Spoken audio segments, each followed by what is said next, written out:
quero cumprimentar a todos com a paz de nosso Senhor e Salvador Jesus Cristo. E eu sei que eu não serei compreendido por alguns dos irmãos que estarão ouvindo este áudio. Lembrando que nós, como cristãos, temos dupla nacionalidade. Somos cidadãos brasileiros por nascimento da carne, com direitos e deveres, onde o nosso nome encontra-se escrito no cartório local, mas também somos cidadãos celestiais por nascimento no Espírito, onde o nosso nome está escrito no livro da vida. E nesta oportunidade, irei vos falar não como cidadão brasileiro, mas sim como celestial. Portanto, todos aqueles que me julgarem, tomem como base as leis de minha pátria celestial. E o motivo principal deste relato não é para mostrar a minha pessoa ou querer me promover, entre aspas, ou até mesmo tirar algum proveito desta situação. Sei que algumas pessoas irão até pensarem que eu não tenho ética, outras que eu jamais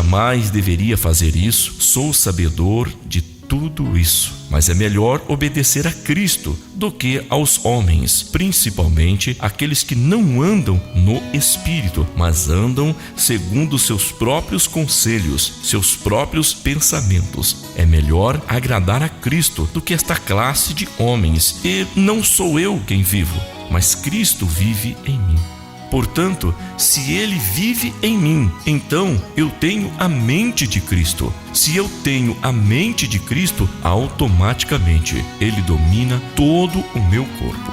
E assim sendo, eu não sou escravo, entre aspas, do pecado, e sim de Cristo. Agora, se Cristo vive em mim, eu não vou aonde eu quero, mas sim aonde Ele quer. Não falo o que eu quero, mas sim o que Ele quer. E foi Ele mesmo, o Cristo ressurreto, que me ordenou a gravar este áudio, mesmo contra a minha vontade. Confesso que relutei com o nosso Senhor para não realizar tal ato, pois envolve algumas pessoas, famílias, as quais eu tenho profundo carinho e respeito. Mas estou obedecendo à voz daquele que me chamou, comissionou e me ordenou a falar e a realizar mais esta vontade soberana dele. Os fatos que estarei relatando foram ocorridos na cidade de Presidente Prudente, estado de São Paulo. Não posso afirmar com precisão a data que eles ocorreram. Após finalizar um período de oração pela madrugada, retornei para minha cama e ouvi uma voz que me chamava pelo meu nome. Levantei-me e fui até a janela da minha casa para ver quem é que estava me chamando, mas não vi ninguém.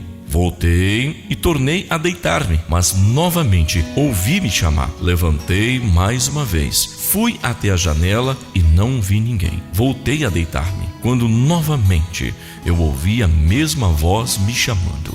Fui me levantar, mas desta vez eu não consegui me levantar, pois senti uma forte pressão em meu peito, como se fosse uma mão que não me deixou a levantar. Após aquele toque, eu perdi a sensibilidade em meus membros inferiores e superiores. Somente o meu cérebro, visão, ouvido e boca ficaram normal.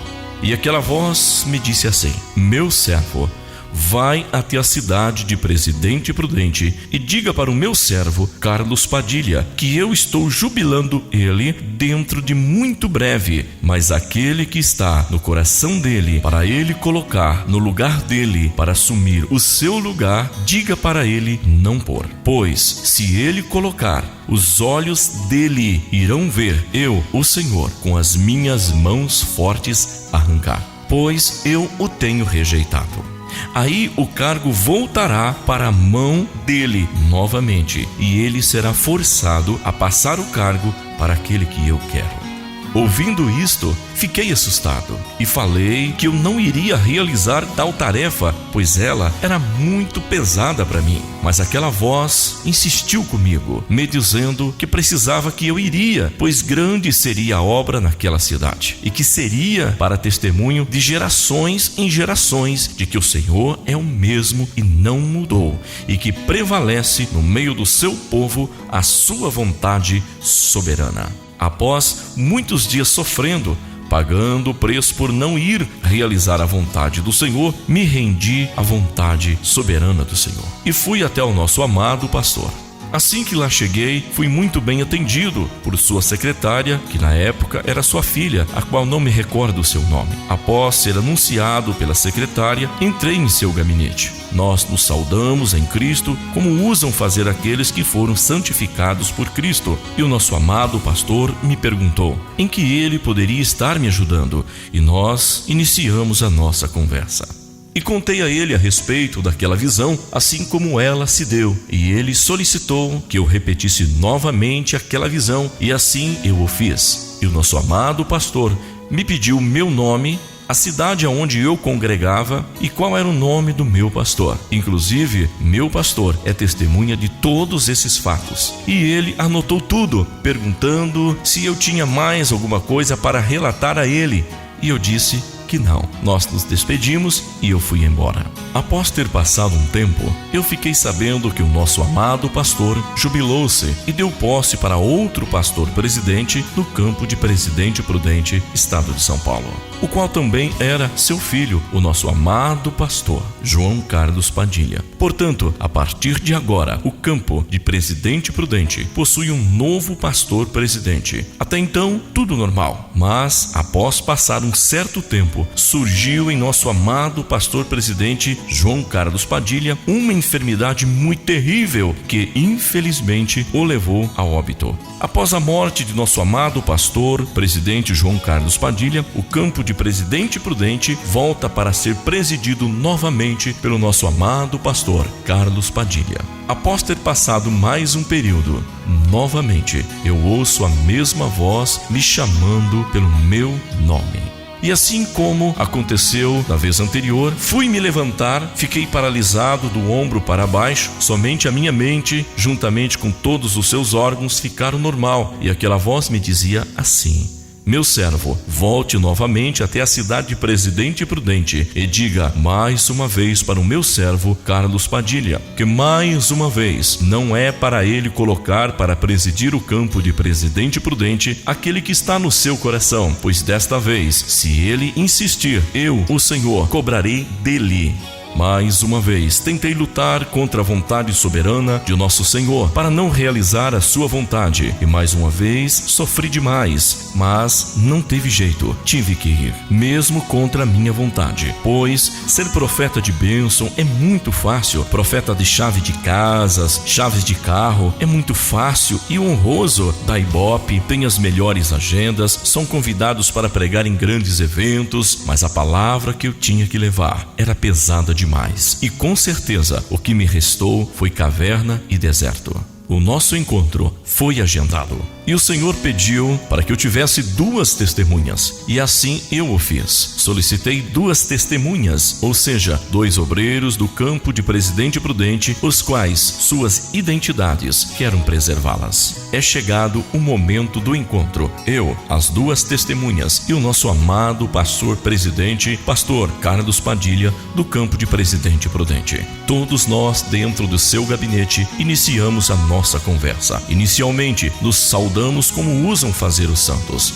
Perguntei ao nosso amado pastor Carlos Padilha se ele se recordava de mim, e ele me disse que tinha sim uma vaga lembrança. Então eu disse a ele que eu ouvi uma voz há tempos atrás, num período muito crítico da minha vida, onde eu estava com mais de 30 doenças, entre elas câncer, e que a partir daquele dia eu estaria sendo curado de todas aquelas enfermidades, já desenganado pela medicina, pois os efeitos colaterais dos medicamentos estavam me fazendo mais mal do que bem. Por 3 vezes fui acometido de choque súbito anafilático, acompanhado de parada cardiorrespiratória, mas que a partir daquela data eu estaria sendo curado de todas as enfermidades que estavam me assolando, mas que me custaria um preço muito caro para que eu pudesse continuar vivo, e eu escolhi a viver, mas tenho que pagar um preço muito caro, que é o preço da minha obediência ao Senhor, ou seja, aonde Ele me enviar, eu tenho que ir, o que Ele me mandar falar, eu tenho que falar, seja para quem for. Fato este que foi o motivo de alguns glórias a Deus dentro daquele gabinete, pois um homem com mais de 30 doenças, entre elas câncer, recebe a cura instantânea da parte do Senhor nosso Deus, e eu o glorifico, eu o exalto até hoje por todos os seus benefícios, mesmo sabendo que não sou merecedor. Aí eu disse a ele que eu não me recordava com precisão da data, mas que alguns tempos atrás a mesma voz falou comigo para que eu viesse falar com o Senhor, para o Senhor não colocar aquele que estava em seu coração para assumir o lugar do Senhor no campo de presidente prudente. Mas o Senhor não deu crédito à voz de Deus e insistiu no erro, colocando seu filho na presidência. E aí eu fiz uma pergunta para ele: aonde é que está o seu filho agora, meu pastor? Morto? Não é? Igual o Senhor nosso Deus falou. Não é, meu pastor? O Senhor se recorda? E ele, balançando sua cabeça e ao mesmo tempo abaixando ela, começou a tremer, ficando nervoso com aquela situação. Aí eu disse para ele: e eu tenho mais uma palavra de Deus para o Senhor. A mesma voz que eu ouvi quando eu fui curado de todas aquelas enfermidades, a mesma voz que falou comigo para que eu viesse da primeira vez falar com o Senhor, me apareceu e me disse para que eu voltasse até o Senhor para lhe transmitir a vontade de Deus, a qual, mais uma vez, não é para o Senhor colocar aquele que está em seu coração, mais uma vez, para o substituir na presidência do campo de presidente prudente. Caso o Senhor insista, desta vez, Deus cobrará do Senhor, meu pastor. Ou seja, quem pagará o preço é o Senhor, meu pastor. Pois aquele que o Senhor nosso Deus quer colocar aqui no campo de presidente prudente para ser o pastor presidente é semelhante a Davi, ou seja, um homem segundo o coração de Deus. Fato este que causou tristeza e alguns comentários, os quais não há necessidade de relatar. Passado pouco tempo, novamente, o pastor presidente do campo de Presidente Prudente, estado de São Paulo, passa a ser outro filho do nosso amado pastor Carlos Padilha. Desta vez, pastor Samuel Padilha. Fato esse que nos deu muita alegria, mas de repente aconteceu um fato que faz com que a alegria saia para dar lugar à tristeza. Nosso amado pastor presidente Carlos Padilha fica enfermo, é internado e infelizmente acaba vindo a óbito. Passado alguns dias, a mesma voz surge e me fala para que eu gravasse tudo isto em um áudio e enviasse para todos quantos eu puder. Eu mais uma vez questionei com o Senhor nosso Deus, mais uma vez perdi. E acabei fazendo a vontade daquele que me chamou, daquele que me comissionou, e acabei indagando ao Senhor com a seguinte pergunta: por que eu deveria colocar tudo isto em um áudio? Por que citar nome de pessoas tão queridas por nós? E o Senhor me respondeu: meu servo, você acha que eu falei contigo que recolheria 2 servos meus, simplesmente para você ficar sabendo? Não, meu servo. Através disso, eu tenho uma grande obra para realizar no meio do meu povo. Hoje, infelizmente, muitos estão fazendo da minha amada o que eles acham e julgam que devem fazer. Não tomam mais conselhos comigo para tomar decisões. Acham que a minha noiva é cabide de empregos. Estão tentando transformar a minha amada numa monarquia e que ela precisa gerar filhos totalmente voltados para buscarem e acumularem riquezas terrenas e não mais a minha presença. Ganância pelo poder, estão voltados mais para a mentira do que para a verdade. Me honram somente com os seus lábios, mas o seu coração está longe de mim. Um amor fingido para comigo, toda cheia de falsidade. Dão honras para aqueles que não a possuem e humilham aqueles que por mim são honrados. Não, filho, ela precisa me amar assim como eu a amo.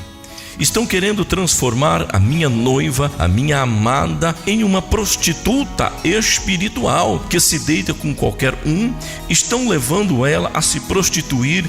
Não buscam mais a sua santidade e a sua pureza para a qual ela foi chamada. Estão tirando o coração, os olhos dela de mim, para levarem ela a se deitar com o meu inimigo diante da minha face, e acham que eu irei olhar, ver e ficar de braços cruzados, vendo aquela que eu chamei em retidão para ser minha e eu dela, se deitando com outro diante de mim e tendo eu que ficar ficar quieto? Eu a amo, meu servo, e não aceitarei isso, pois ela foi feita para mim e eu para ela, e eu sou ciumento, não aceito dividir ela com ninguém, mas cairão no fio da minha espada todos quanto tentarem levar ela para se prostituir, principalmente os sacerdotes que sacrificam no altar, não ficarão de pé na minha presença, diz o Senhor. Eu os lançarei para fora do meu arraial e farei saber suas vergonhas, aquilo que eles estão fazendo nas ocultas, nas caladas da noite. Eu, o Senhor, farei com que todos saibam que eu sou o Senhor que velo pela minha amada. Muitos neste tempo se escandalizarão, muitos que estão de pé, entre aspas, cairão, para que saibam que eu sou o Senhor e que velo pela minha noiva. Agora, mais uma vez, a mesma voz surge e me diz, para que eu diga para o nosso amado pastor José Wellington, para que ele faça com que a Igreja Assembleia de Deus volte no tempo, volte para a década de 80, santidade ao Senhor. Caso ele dê início a esta obra reformatória, o Senhor preservará a sua raiz no poder. Caso contrário, o Senhor quebrará o seu braço pela raiz, para que a sua vontade soberana prevaleça no meio do seu povo. Noiva do Cordeiro de Deus, voltemos ao nosso primeiro amor. Santidade ao Senhor, santidade ao Senhor, santidade ao Senhor, santidade ao Senhor. Não permita com que estes charlatões espirituais, estes macumbeiros gospels, artistas de púlpito, estes adúlteros espirituais que possuem seus olhos voltados para a terra e não para o céu, mas a noiva sabe que ele vem do alto. Então, noiva do Cordeiro de Deus, não cessem de olhar para o alto, para o alto, para o alto, pois em breve ele vem para buscar a sua noiva.